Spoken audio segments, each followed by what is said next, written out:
Hello everybody, this is 3-Day Vic GBG reviewing Ori and the Blind Forest. I hope you enjoy the review as much as I have. Ori and the Blind Forest is a Metroidvania style game that is clearly inspired by the greatness of Super Metroid and is able to stand apart as well. I'm going to say OBF for short.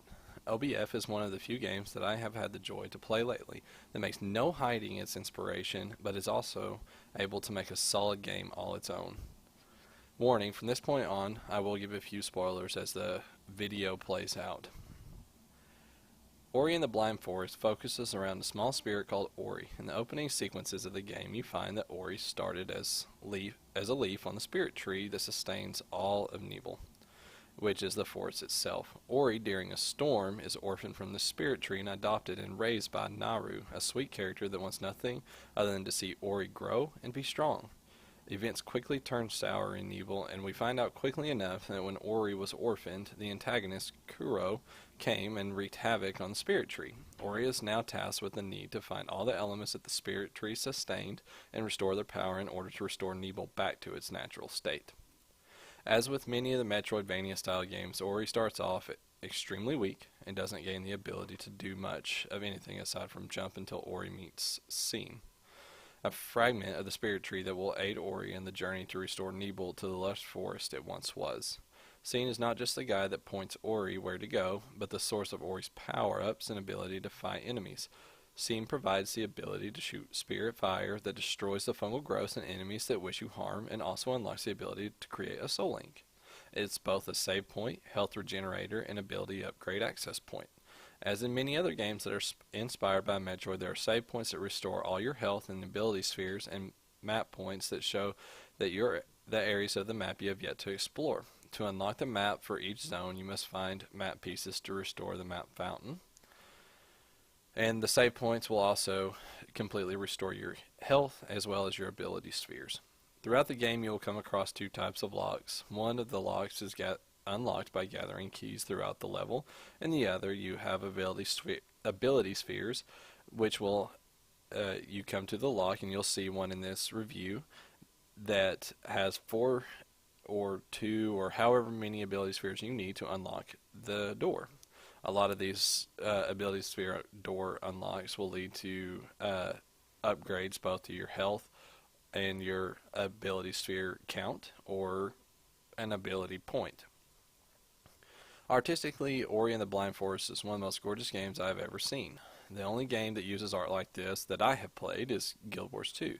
The art style is beautiful and paints an engaging background and breathtaking background for you to enjoy as you discover the level. OBF gameplay is unique in and of itself. The game focuses on puzzle platforming while avoiding taking damage from enemies and sometimes combining evading enemies while at the same time attempting to kill those enemies so that you can move forward in the level.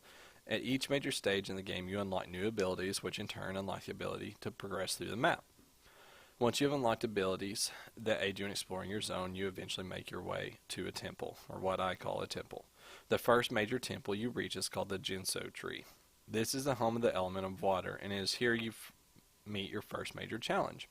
You struggle through the tree to attempt to get to the heart so you can restore its power. While outside the temple, the puzzle platforming is for the most part fairly slow and allows you time to think about the level and see what you have missed.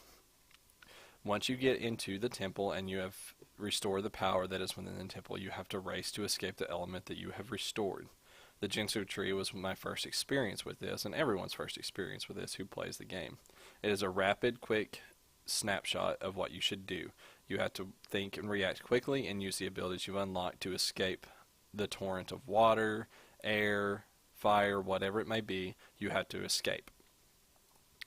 While I did love Ori and the Blind Forest, there are a few things that need to be changed. First and foremost, when you complete a section of the game, it is closed. When I say a section, I'm talking about the temples where you unlock the elements. So those are some of the most brilliant platforming and escape routes I've ever seen, and I would love to get a chance to go back and practice those for speedruns in the future. Also, when you complete the game, you have no ability to go back and explore the beautiful levels that they've created and try and find out where everything is. Would love to see that. As far as speed running goes, I would also like to see them incorporate a better leaderboard. One of the brilliant things they added to this game was a leaderboard that shows you how fast your friend or people in the community have completed this game, with how many deaths and how much percent complete. At the time of this review, there was already someone who beat the game in 2 hours with 0 deaths, 100%, which is impressive to say the least. The leaderboard, if it has the ability to let you view where you are in standings, it is glitchy at best. I would like to see that improved. The only other issue I have is at some points the story is confusing and doesn't make a whole lot of sense. I would like a little bit deeper explanation, a little bit more time spent on why Kuro really is the bad guy. Overall, I would give this title a 4 out of 5 because the leaderboard doesn't function as detailed as it could, as well as the story being quite hard to follow at points. I would recommend this game nonetheless very highly, and it is one of the most enjoyable puzzle platformers that is inspired by Metroid. It's one of the best $20 games you can buy.